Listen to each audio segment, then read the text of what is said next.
pretty cool also. Welcome. My name is Mary Palin. If we've not met, I am so glad you're here and we get to meet today. I am a master trainer with the Floyd Wickman team, and I'm here today with a great topic, and I think a timely topic.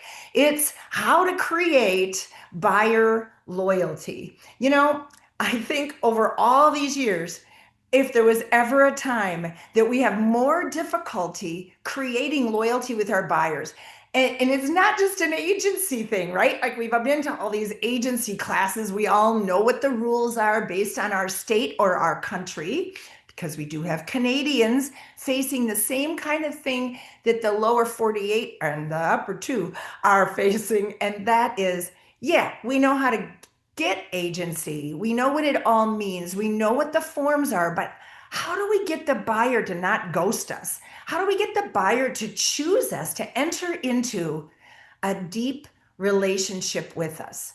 Now, if you know anything about Floyd Wickman team, you know we're most famous for live classroom training and for coaching.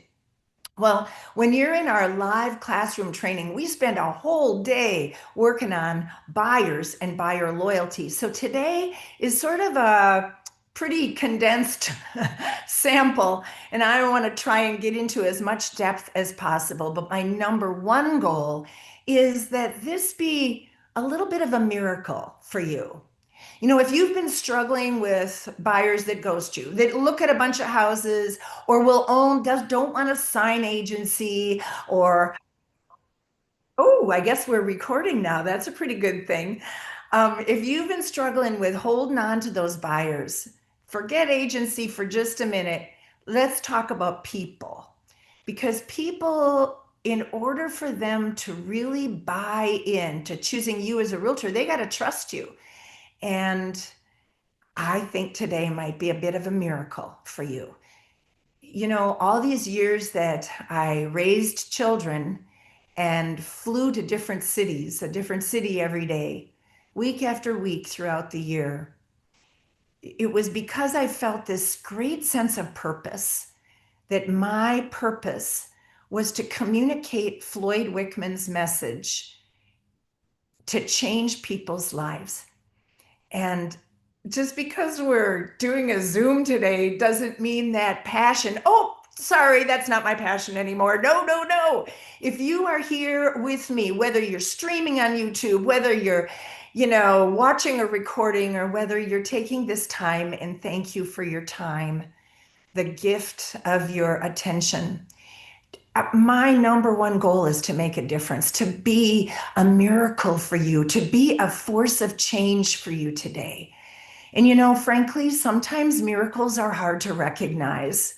It reminds me of that guy that was experiencing a flood, right? They were predicting a flood for weeks, and then days, and then hours. And he knows the water's rising, it's getting up to the edge of his yard.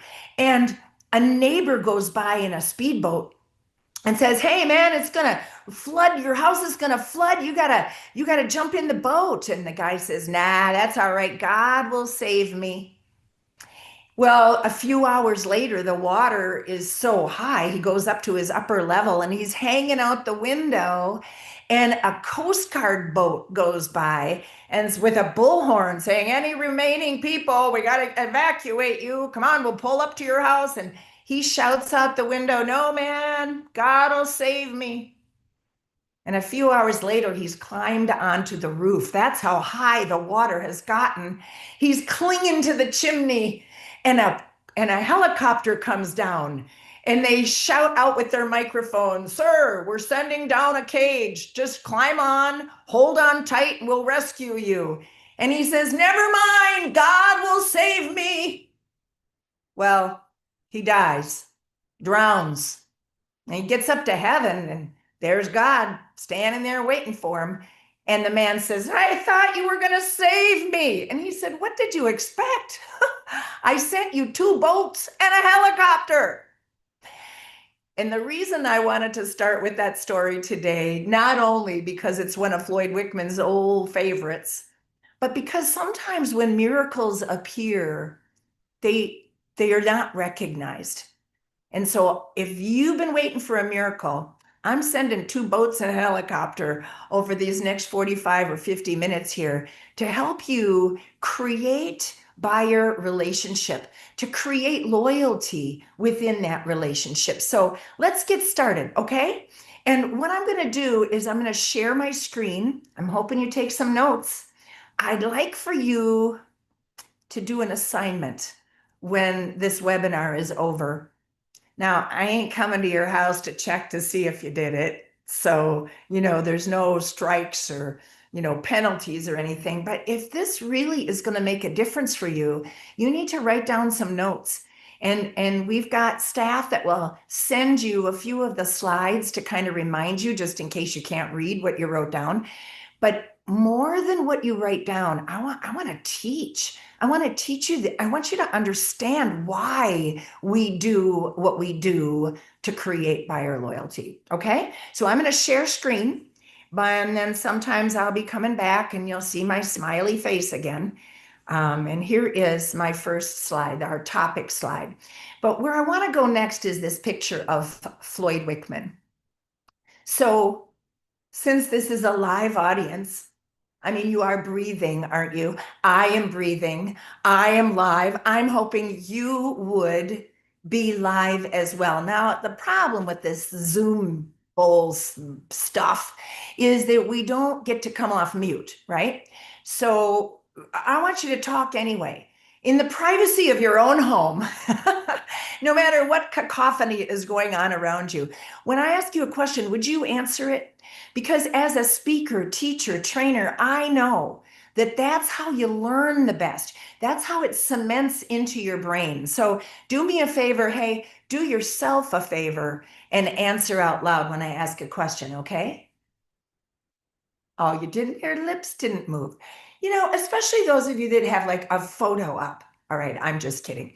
All right, thank you for answering. And I saw some nods. So here's Floyd Wickman. Now, if you haven't met him, this is what he looks like. And the cool thing about Floyd Wickman material is that it is timeless. How many of you have heard of Andrew Carnegie? Show of hands. Okay. Andrew Carnegie, well, he owned the #1 steel producing business in the entire world for a whole bunch of years. He sponsored and created the Carnegie Foundation, which still pays for Sesame Street to be on public TV. But the reason I mention him is he also chose and hired Napoleon Hill to write one of my favorite books. It's called Think and Grow Rich. And if you haven't read it, you got to read it. It's a book that I read every 2 years. And every time I pick it up, I hear and read and see something different. Andrew Carnegie believed that all citizens should be able to become wealthy in this great land of ours. And he wrote out how to do it, how we needed to think to become successful at business. Think and Grow Rich. It was first published in the 30s, and it's still the #1 most sold book in the entire world in history other than the Bible. I mention that because Andrew Carnegie's message is timeless too. And there's another Carnegie, Dale. Remember him? What book did he write? How to Win Friends and Influence People. Timeless. Now that was written a long time ago too, but guess what? If you want to make friends, you look at a stranger in the eye and you smile.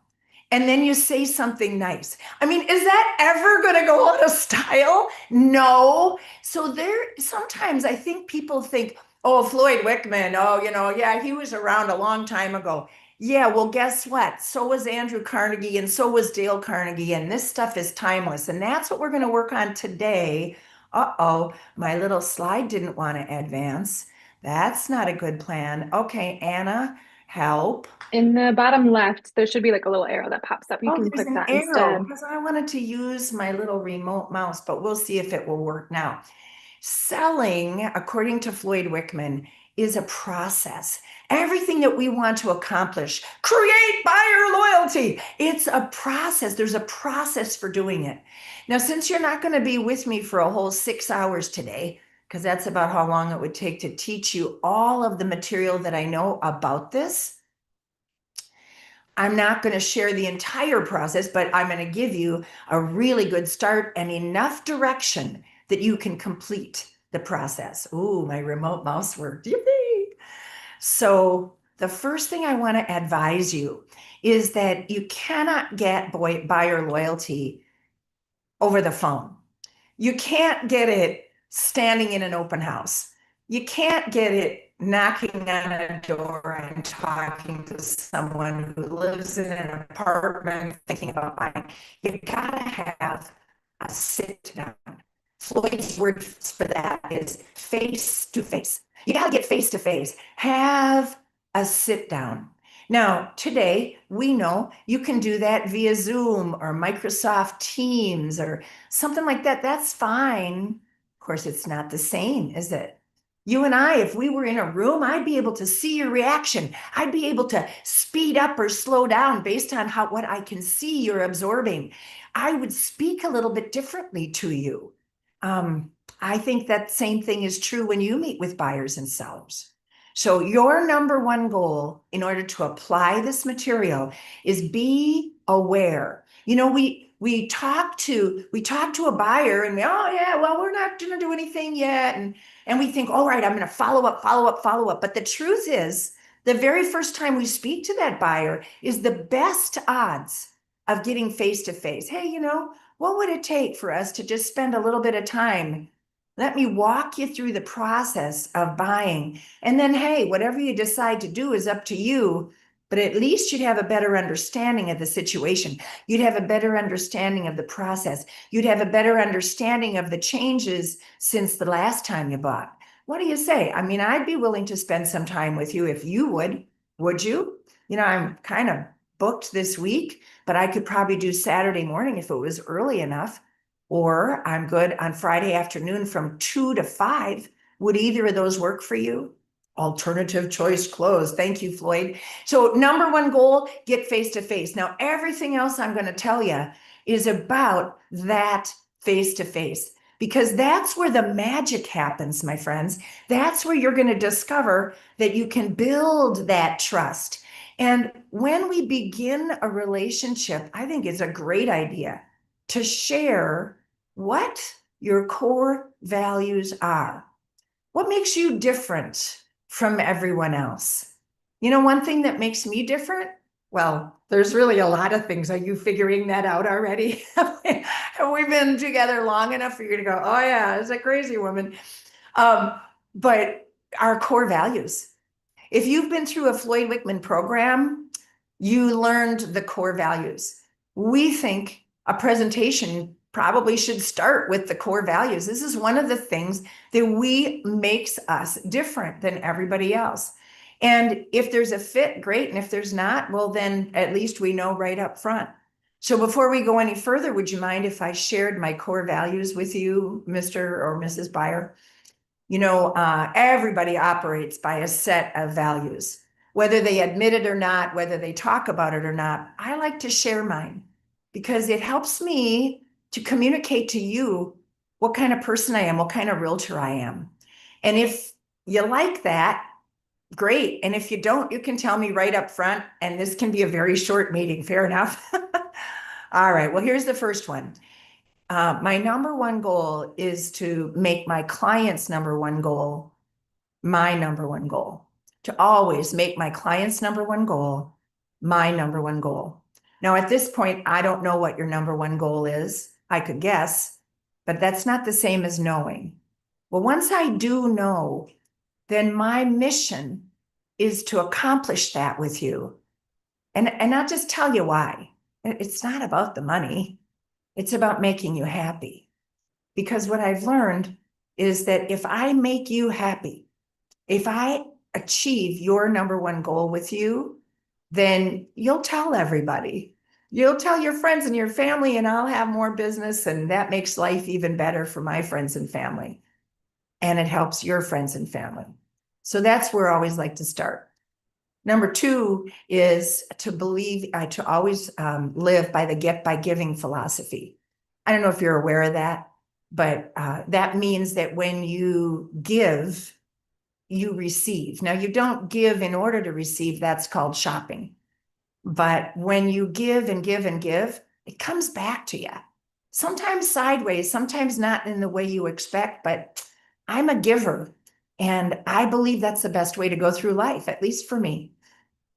Now, there's three more. If you want a copy of them, they're on our website. You can see what they are. But though, well, here, let me finish with this one. The fifth one is to always do what I say I will do, sometimes more, just never less. Now, I want to say that to you, Mr. and Mrs. Buyer, because when I tell you I'm going to do something, or I'm going to call you, or whatever I say I'm going to do, that means I really am going to do that. To always do what I say I will do, sometimes more, just never less. Do you know anyone that does not live by that core value? See, and that's why I wanted to mention it to you. Now, what it does is it makes me pretty darn careful what I promise to. Got to tell you that. All right, well, let's continue then. And I'm going to ask you, my dear audience, the agents that are present with me today and in the future, as you look at this recording, do you have a listing presentation? So everybody nod your head or say yes out loud. Yes, you do. Of course you do.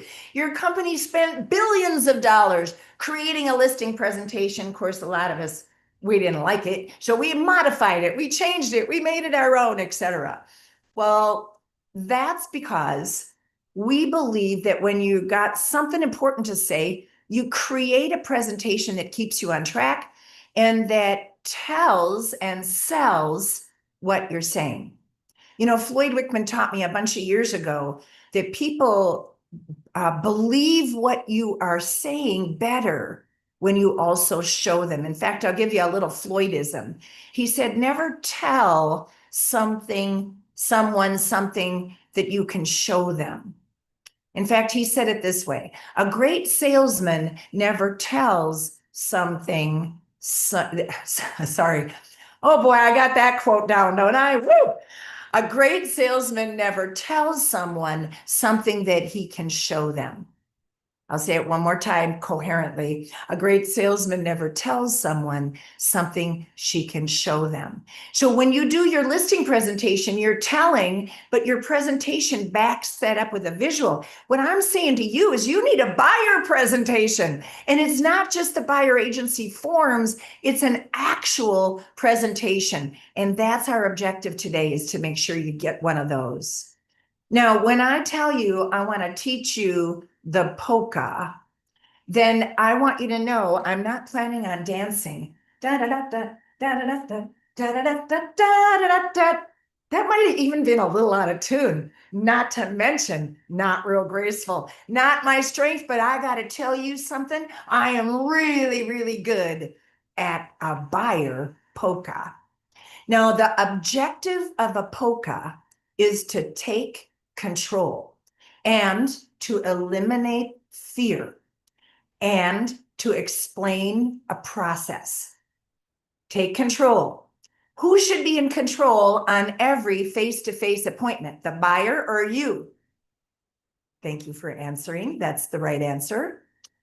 Let's see. So that was take control. It was explain the process, right? And get their buy-in to the process. You know, how many times have we had someone ask us a question that we're really supposed to cover later? And by covering it early, they're not hearing the answer that they want, or they shut down because they don't like the answer.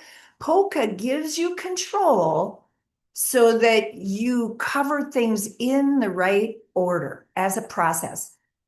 And then the other thing it does is it eliminates fear, because can there be some apprehension when a buyer is sitting down with a realtor? Yeah. I mean, we're not buying anything today now, honey. I don't care what she says. We're going to go home and think about this. Maybe they talked about that before they got face to face with you. Maybe they said, now, you know, they got their arms crossed. They're worried you're going to pressure them. Oh, we're not going to be pressured. If we don't like this, we're standing up to leave. See, polka eliminates that fear. So I want to introduce you to the POCA, but let me tell you, it's a, what is that called? An acronym, right? POCA. It stands for something. Did you realize that? Because it's not spelled like polka dot or polka dance. It stands for preview of coming attractions. You know, like when you go to the movies and it tells you about the movie that you could see after you watch the main feature, and they want you to sign up for that, right? It gives you kind of a little taste of what's to come.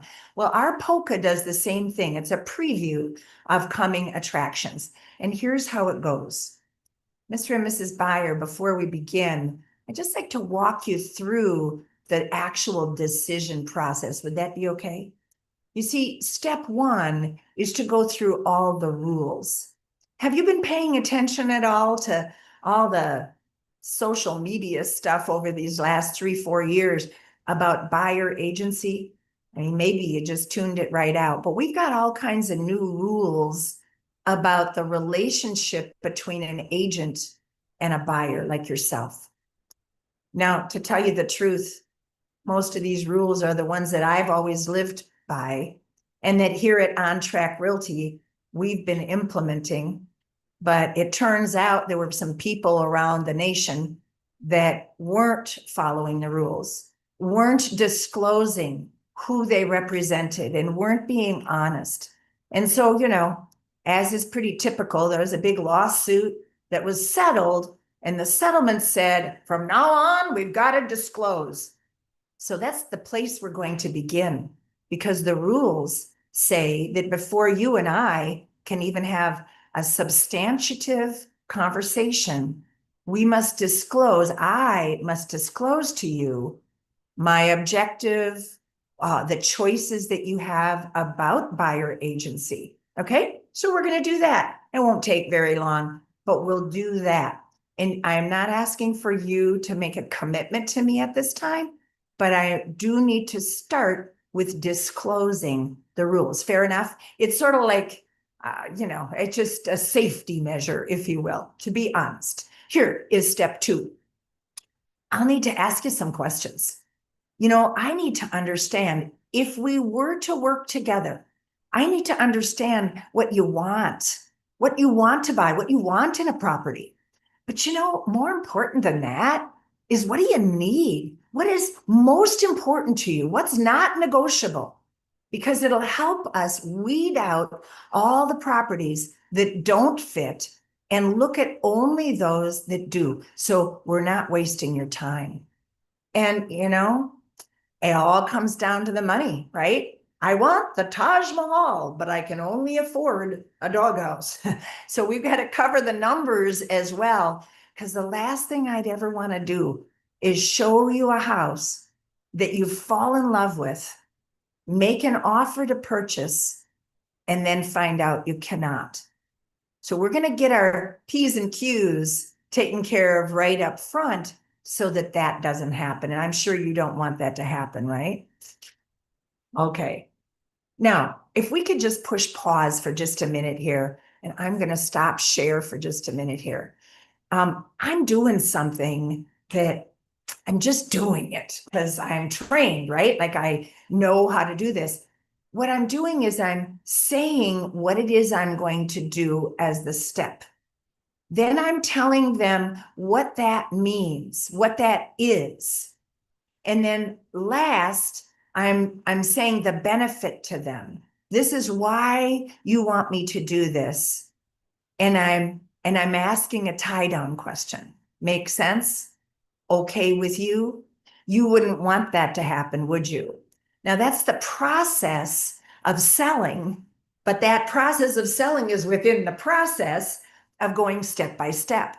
Because when we get all done with the 5 steps of the POCA, then what we're going to do is go back and do step 1, which was what? Do you remember? The disclosure. That's right. So you're going to take out your local or company forms that disclose agency, and you're going to go through them like you were trained in other classes. That's not our objective here. We have people from all over North America watching and attending this webinar. So you already have been trained on that. what no one really taught you is where it goes in the process and how to get it, how to sell it. So that's today. Okay. Then when you're done with that, you go to step 2 and you actually do step 2, and then you'll do step 3, etc. So what I'm doing here is I'm getting permission, and I'm doing it by explaining, this is the step, this is what it means, here's why you want it, and a tie down. Make sense? Okay with you? How does that sound? In other words, this is not a monologue, unlike this webinar, right? Because you ain't getting to talk. But if we were in a classroom, you would. And by the way, thank you for those of you that are talking to me. I really appreciate it. I think it's part of how we learn. Okay, I'm going to go back to share screen, and we're going to go to step 3. And now I pulled back the curtain a little bit so that you can see what I'm doing. What am I doing? I'm explaining. You'll see. I just taught you. I just showed you. Okay, so here is step 3. It's the actual buying process. So, how long ago did you buy your first house? Ah, yeah, things have changed a little bit since then. So, what we're going to do is go. So, if I understand you correctly from meeting you at the open house, this will be the first house that you've bought. Is that correct? Yeah. Well, the process is pretty complicated, and it's got peaks and valleys, you know. It's got things that can trip you up if you don't expect them. And so that's why I like to make that my step 3, so that I can explain where the trouble spots can be and how we might be able to avoid those, and how we might be able to accomplish some of that before we even find the right house. Also, it lets you know a little bit about why a realtor is a good person to add to your buying team. Does that make sense, folks?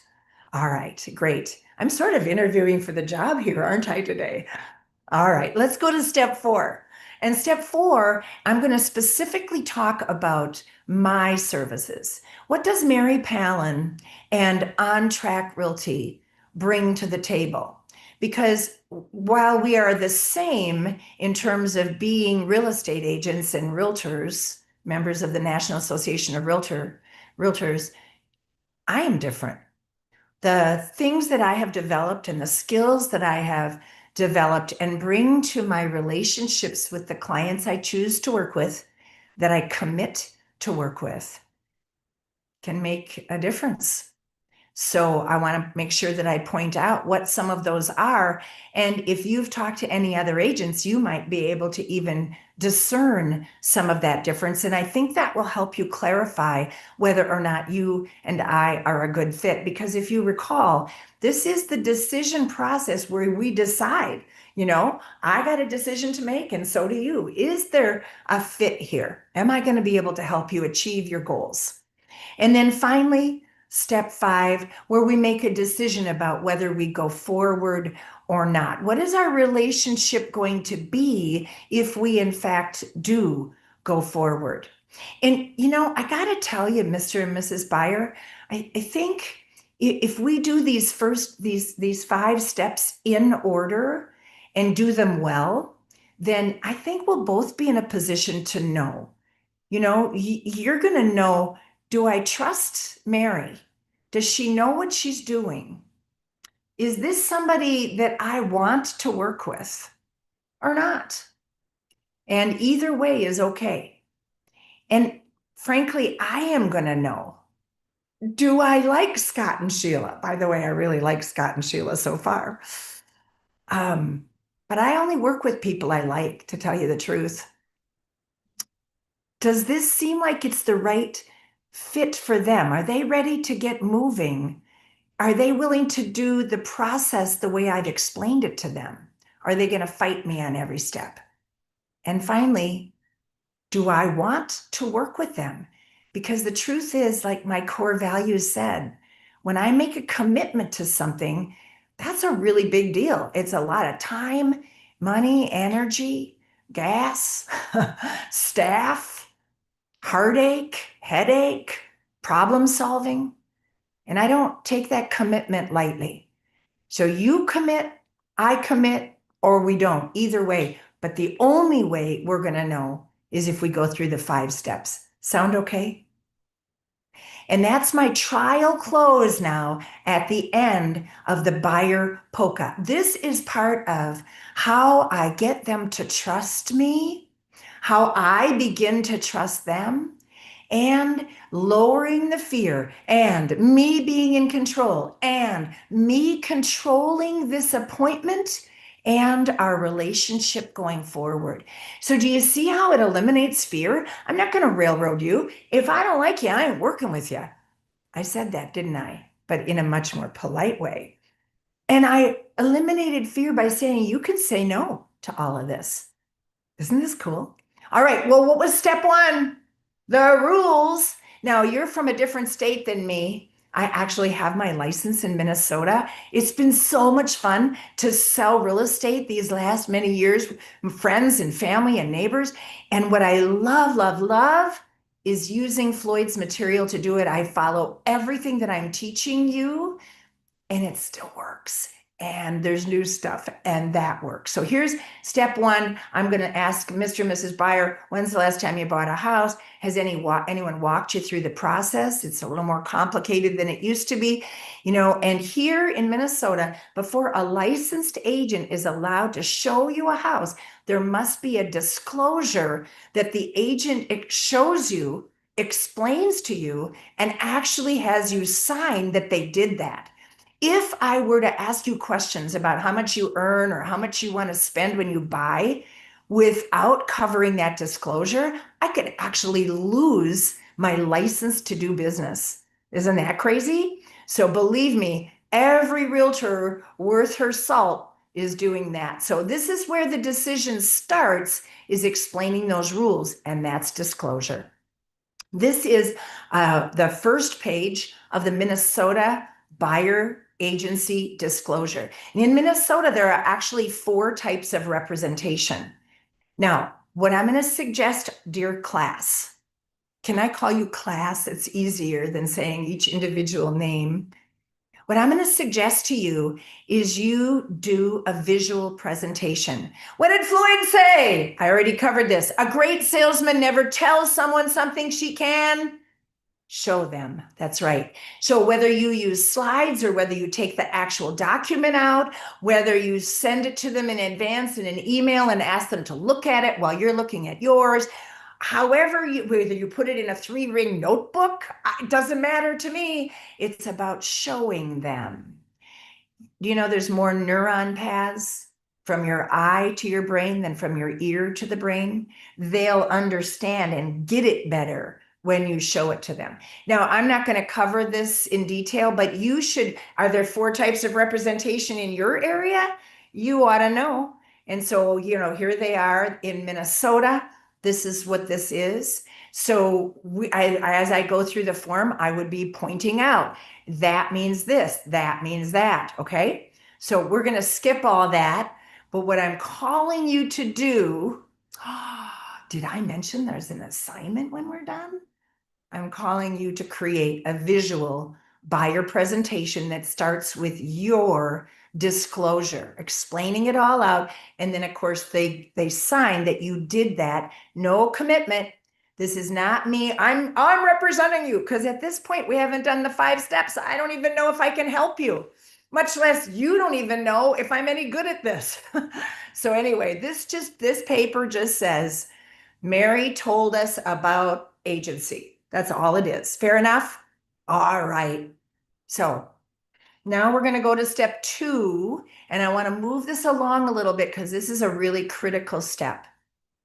I mentioned earlier, Mr. and Mrs. Buyer, that I needed to ask you a series of questions to determine what you want to buy, more importantly, what you need to buy and what you can afford to buy, so that I'm not showing you the wrong homes and not having you fall in love with the right house only to find you out you can't buy it.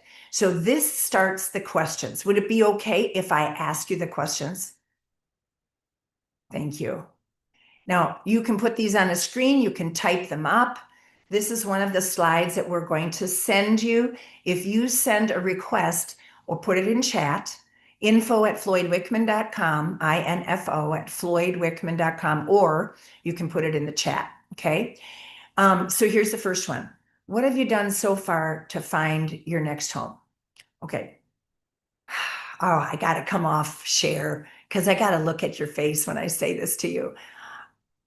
Floyd always taught us that questions should start out easy and get harder and harder.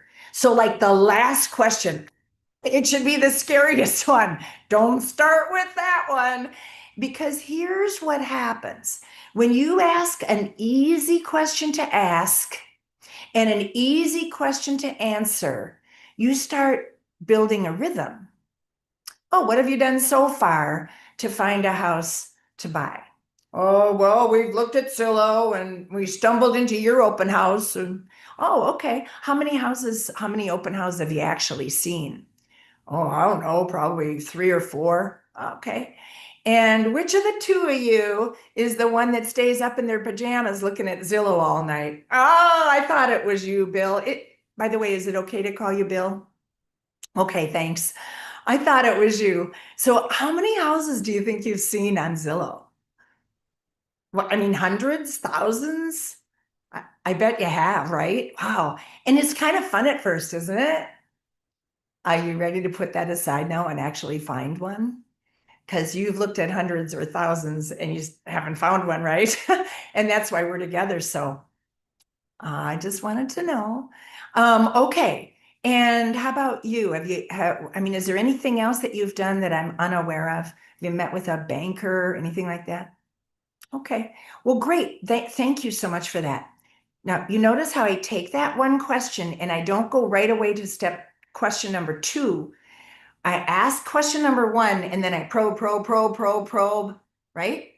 And then I say, okay, great, thank you. I think I understand.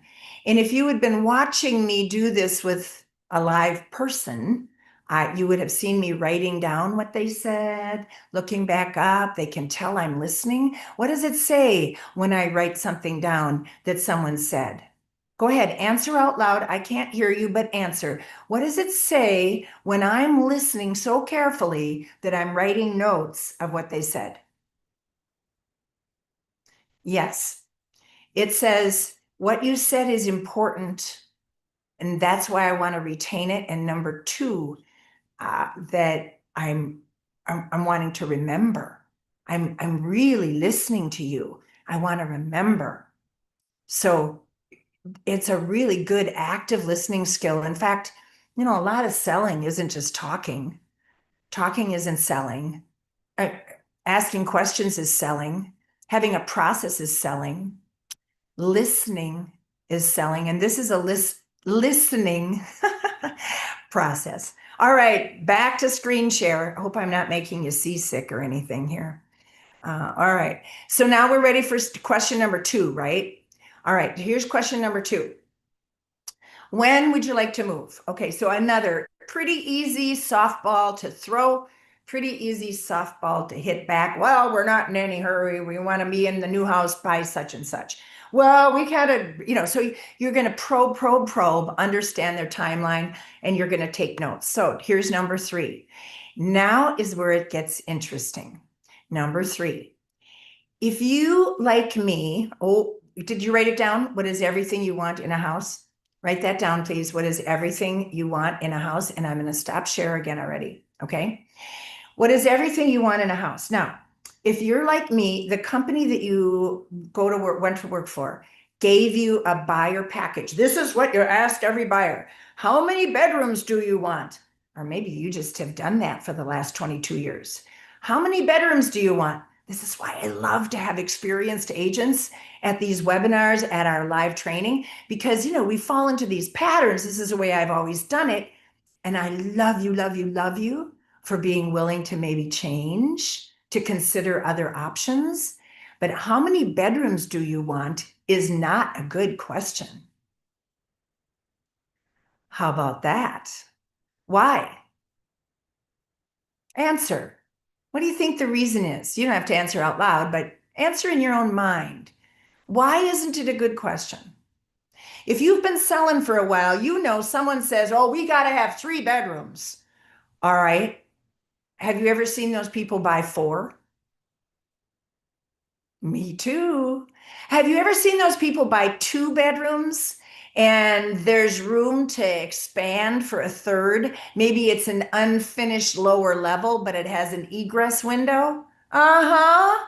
And you would have missed that perfect house for them and they're forced to buy it from somebody else because you didn't ask the question in the right way. Isn't that cool? So I want you to think about this for a minute. What is everything you want in a house? A few minutes ago, I said Scott and Sheila when I was talking about the buyer. And then I think I changed the buyer's name somewhere along the way. Typical Mary. But anyway, Scott and Sheila, I guess were in my head because of this question. There was a day that they were face to face with me. And I said, what is everything you want in a house at the right time? Ask the question face to face at the right time. And here's what they said. I'm going to just jot it down because it'll help me remember. Okay. They said, oh, we got to have 3 bedrooms. We don't have any kids yet, but we're going to have them. Is it okay if I go fast through this? We want a 2-car garage. We got 2 cars and Minnesota, it snows here. We want a pool because we're hoping that when we do start a family, we can time it so that Sheila will have the summer off and she can lay by the pool with the baby. Clearly people that have never had a baby. We want a fenced yard because we want to get a dog. We want don't write this down. We want acreage, but Mary, we know we can't afford that. So if we could just have like a really large corner lot, that would be great. Yeah. That's really what we want. All right. So they answered the question, right? They answered the question. Now, I know question number 4 by heart. So instead of going to your slide, I'm just going to tell you what it is, and we'll see the slide in a few minutes. Question number 4 is, which of these features could you live without? Which of these features could you live without? Here's what happened with Scott and Sheila. And I don't know if I invented the end of this part or if Floyd taught it to me. That's the problem when you start doing things the right way, the best way, the Wickman way. It becomes you. You become the technique. You do it your way. You believe, I invented this. No, Floyd did. But anyway, I went to the bottom of the list. Large corner lot. All right, let's just take the word corner for a minute.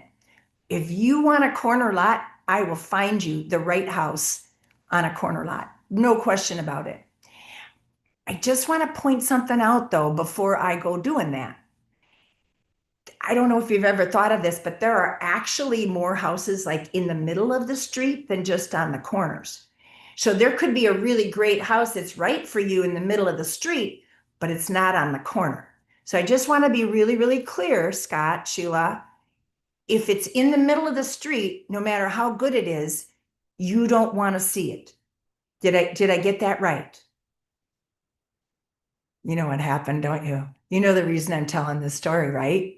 Because of course, what did they say? Oh, we'd want to see it. I mean, if it was a great house, as long as it was we'd want to see it. Okay. Let's take the word large. How large? What is large to you? Large to me who grew up on a farm, a large lot is 1.5 acres. Large to me who grew up in an apartment in Manhattan, a large lot means I got grass in the front and grass in the back and a little sliver on each side. Woo! What is large to you? Okay. Okay, well, okay, so that's a pretty standard kind of lot. Yeah, you know what? You know what? I'm crossing that off because I don't think we need that on there. Here's the next thing. Now hold on a second.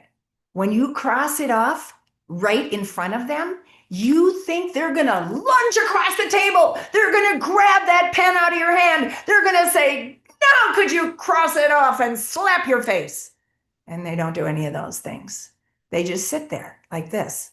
Doo-doo-doo. Okay. It's pretty cool.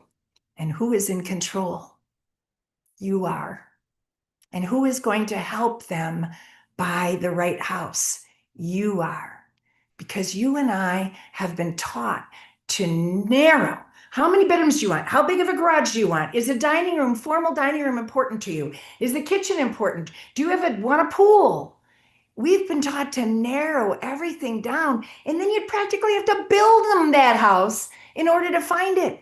What Floyd Wickman is teaching us, and I get to be his voice today, is expand it, widen the selection. This is why we say buyers are, you just said it, they are not. Floyd Wickman always said buyers lie because you ask the wrong question at the wrong time. If you ask the right question at the right time, they'll tell you the truth, man. Pretty cool, huh? I'm so glad you're here. I hope you're having as much fun as me. I'm having a blast. All right, here we go. Next up, Scott and Sheila said fence. What kind of dog did you say you have? Oh, you don't have a dog yet. Well, I mean, if you want a fence, I will not show you a house that doesn't have a fence. But I'm just wondering if you'd consider putting in a fence if it was really a great house. And they looked at each other and said, yeah. And I did that. And then I said, pool, now in ground or above ground? Oh, we would take either. Okay. Well, it's Minnesota. Now, listen, I want you to understand, I find you a house with a pool. It's not even a problem. I'm just wondering if it was really a great house. Well, let me put it this way. In Minnesota, about 3 to 4% of all houses have a pool. So I just want you to be really clear here. You are telling me, Mary, we are eliminating 97% of all the properties because we want a pool that much. Now, if that's what you're saying, I'm fine with leaving the pool right on here. And they went, well, honey, we could put in a pool. I mean, later, and it might even be more economical because we would just pay for it once. And it would be what we want rather than paying for it in the sale price over a period of 30 years. I'll never forget this. I went like this. Oh, they said 2-car garage. So what if there was a single garage and there was room to expand? Would you consider it? Sheila turned to Scott and looked at him and said, Mary, my husband spent all last summer building a garage for his sister. And if there wasn't any garage, I'm telling you right now, he and his brother-in-law can build me a garage.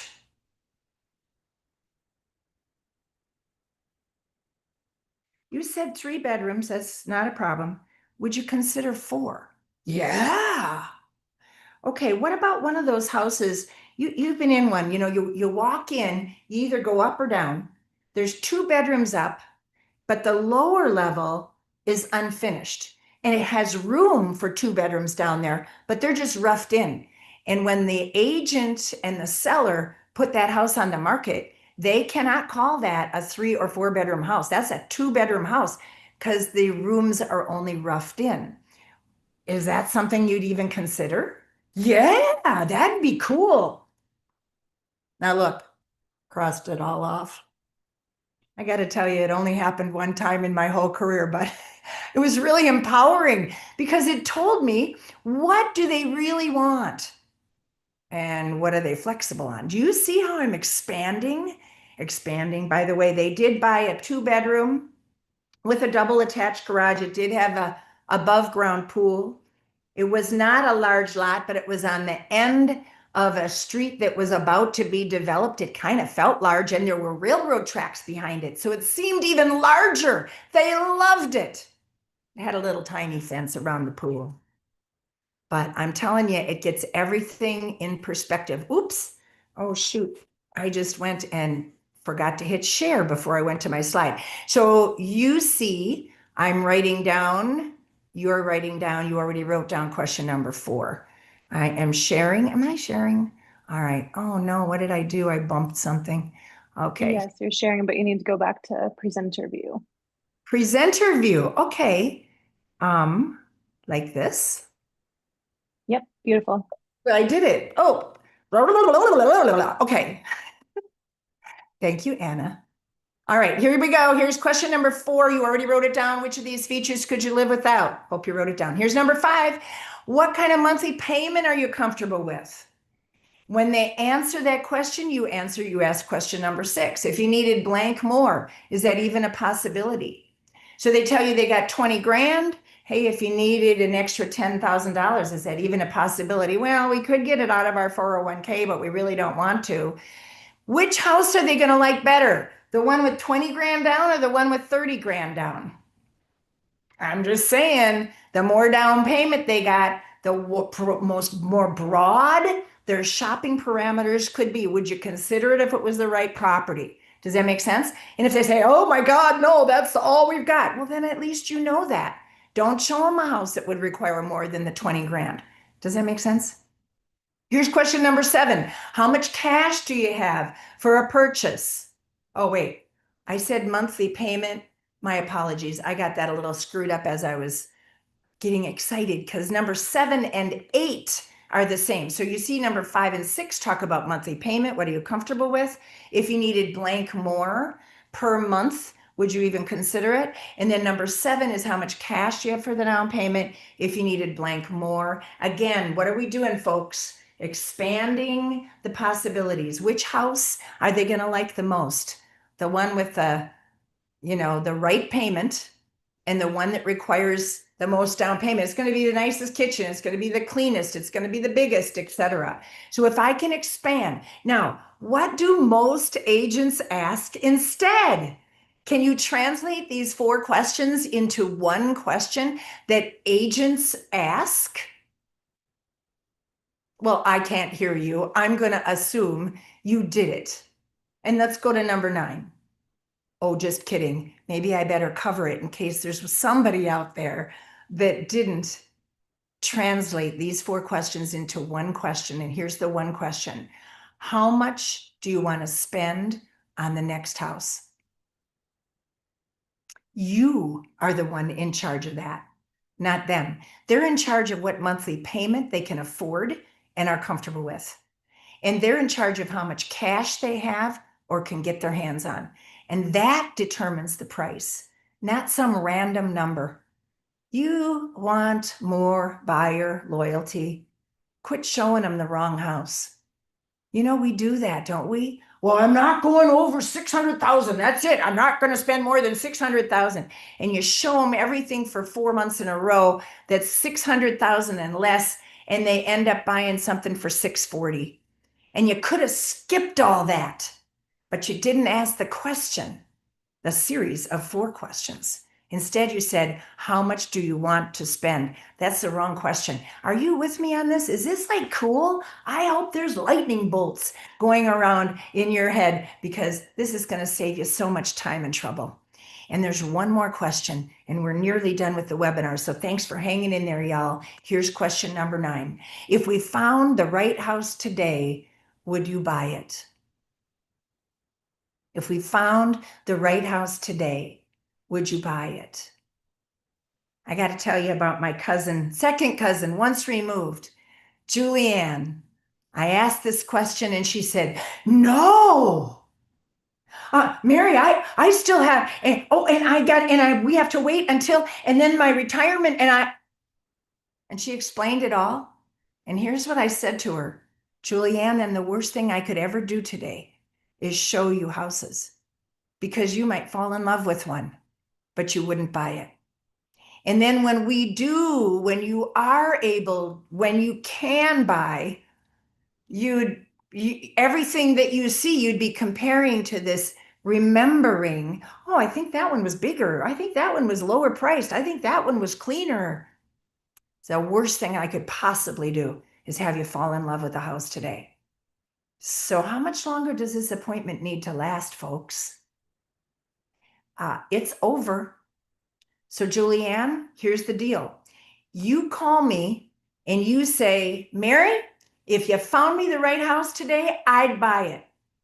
That's the day that we go to step 3. Okay? That's the day that we go shopping. Woo! But not until then. I can't wait for you to call. and stand up. This appointment is over. I mean, does that make some sense, folks? Because everything's different. If it's not going to be today, all right, don't chicken out and not ask question number 9. Did I say anything at the beginning about the fact that we start with the easy questions to ask and we end with the hard ones? That's the hard one. So don't weenie out on me. Ask question number 9. If we found the right house today, would you folks buy it? And then, of course, step 3 in the buying process is to explain the buying process. And now we go back to our presentation, which we will not be covering today. You should sign up for a class or something.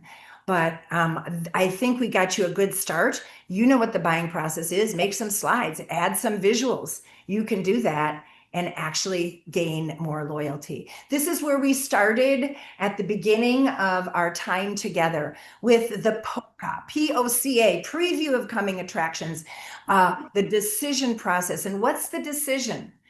The decision is, do we want to, are we a fit? Will you sign buyer agency and saying, you will work with me? Do I want to sign buyer agency and say, I am committed to you? And that's what the POCA is all about. It's the natural conclusion to a presentation that, like a listing presentation, is sit down face to face, either Zoom or live, preferably live, and using visuals. So I hope I made those points today, and I hope that you're willing to apply what you learned and keep learning. And I want to quick offer you an idea here before we part today, and that is about our coaching program. You know, if you already know Floyd Wickman material, or even if you don't, one of the trickiest parts of all of sales success is consistency, is keeping it going. We can be really, really good. We prospect, prospect, prospect. And then we'll have a whole month where we don't because we got so many transactions and we're busy with closings and we look around a month later and flatline again. And we go through this lifestyle of, hey, I'm flush. I got all kinds of cash. Let's go to dinner. I don't know how I'm going to pay my house payment. Or maybe it's not that severe for you, but you understand peaks and valleys. So our squared coaching solves that. We're starting a new semester on July 3rd. And I wanted to tell you about this because the price is going up and you get the old price. So R stands for responsibility. Squared means the power of a group. 8 people plus a Wickman trained coach, might not be me. I'm pretty full up. We meet once a week, usually on Fridays for 60 minutes. It's live. First, you report your numbers, then everybody talks, and we talk in an organized, orderly fashion to solve problems and share new ideas. That has been $165 a month. I know, for live coaching, it's cheaper than therapy. It's better than therapy because you got people contributing, helping you hit your goal. That's what R squared is. The other agents help you hit your goal. Of course, you got to help them hit their goal. So we tell each other the truth. We confide in each other. And it's been $165 a month for a whole bunch of years. You get grandfathered in. You get to hold the 165 for the rest of your life if you choose to stay in our squared coaching forever. But for everybody who signs up after July 1, no, after June 30th, for everybody who signs up July 1 or later, the price goes to $299 a month. So if it's not for you, maybe you know somebody who's stuck, who knows what to do, but they're so inconsistent, or who doesn't know what to do, and therefore they don't do what they should be doing. So anyway, we can help them. And I had a couple more slides, but I believe we're really sort of out of time here. So I'm going to stop share. And now what do I do? Stop share. Okay, come on. There we go. Hey. I guess I'll finish with ta-da. And I'm telling you that because I really believe we work too hard for what we earn. We work well, hopefully it's fair. We earn a lot and we work a lot and we help people a lot. But you know, a lot of people work too hard for what they earn. Maybe you don't, but a lot of people do. And it reminds me of that joke, that humorist, that magician who was on a stage and his acts kept getting harder and harder because he had to impress people. And so so he got up on for his final act of the night, and he picked an audience member, said, "Come on up to the stage. This is a sledgehammer. I want you to hit me in the head with it." And the audience participants said, "Oh my God, I'm not going to hit you in the head with a sledgehammer." He said, "Nope, go ahead. It's a magic trick. I know how to handle this. Go ahead, hit me in the head. Go on, go on." And so he does. And the magician falls down and doesn't get up and doesn't get up. And one by one, the audience either leaves because, oh my God, we're at the scene of a murder, or they wait for 911 to get there. Emergency crew haul him out on a stretcher. Well, the magician wakes up 4 months later. He's fine. Guess what the first thing he said was? Ta-da! Now that is working too hard for what you earn. So I don't want that to happen to you. And my call to action once again is find out more about R-Squared Coaching, get yourself Wickmanized, and apply what you learned today. Create an advanced buyer presentation that includes the disclosure at the end, the form for agency that you want them to sign, and show and sell in the middle. Thank you all for being here. God bless you. Thanks, Mary. Thanks, everyone.